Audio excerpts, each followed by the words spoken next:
Just welcome Rick Perry's in the house.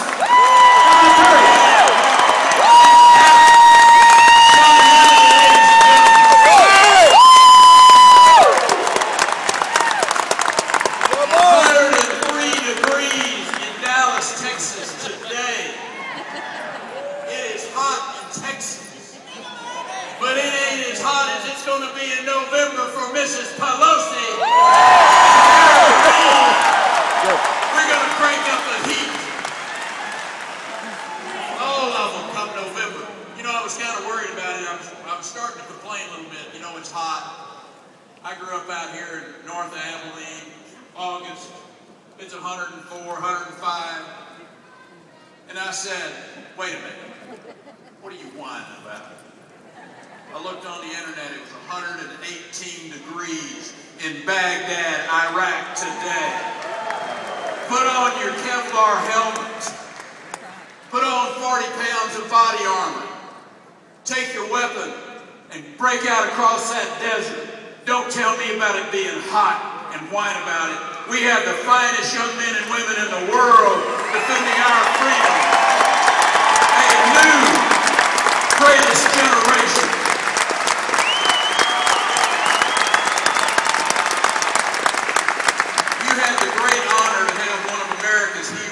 Stage right before I walked out here in Colonel Sam Johnson. Yep. A man who spent 7 years in the Hanoi Hilton fighting for freedom. Those are the kind of people that I want in the United States Congress that understand what the United States Constitution is about. That's the reason I'll do anything I can for Sam Johnson. He gave up 7 years of his life to defend the freedoms that are in that Constitution. You see, Sam Johnson understands what the 10th Amendment's all about. If you want to live in a state that's got high taxes, if you want to live in a state that's got regulations that will strangle the people who are trying to create jobs, if you want to live in a state that's got a legal system that allows for oversuing, if you want to live in a state that doesn't defend innocent life, move to California. But don't make us do it here in the state of Texas.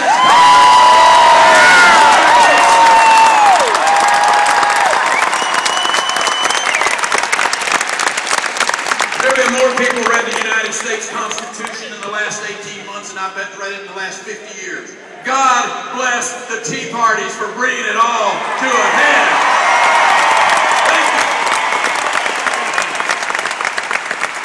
A requirement to run for the United States Congress, Sean. Read the Constitution of the United States before you even apply. I know what it means. That's why people are moving to the state of Texas in droves. Over 1,000 people a day continue to move to the great state of Texas because they understand something. There is still a land of opportunity in America. It's called Texas. Texas!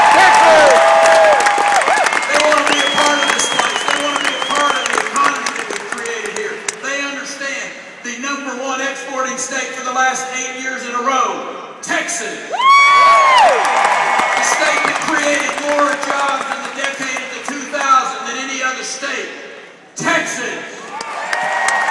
The state that created 166,000 new jobs this year from January through July, Texas.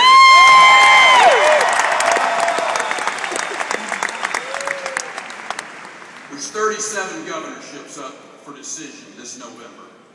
37 chief executive officers all across this country are going to be decided on the 2nd day of November.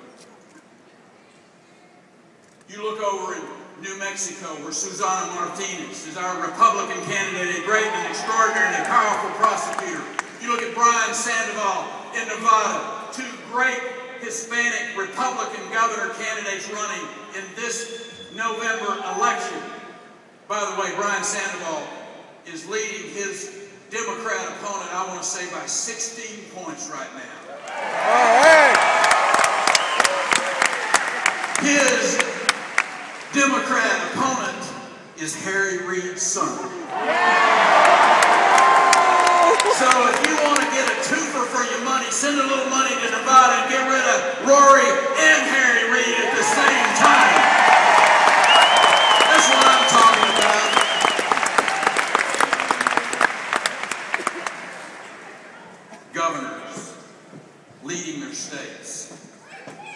powerful executive officers across this country.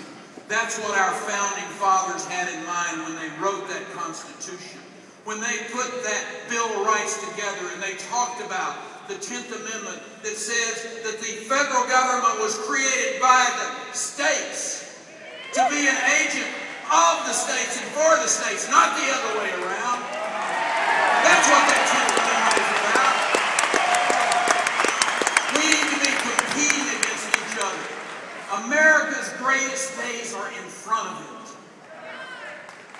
If we go do our work for the next 70 days, if we make sure that we elect fiscal conservatives across the board, individuals who understand what it means when we talk about pledging their allegiance to the Constitution of the United States of America, those are the kind of men and women we're going to go work for.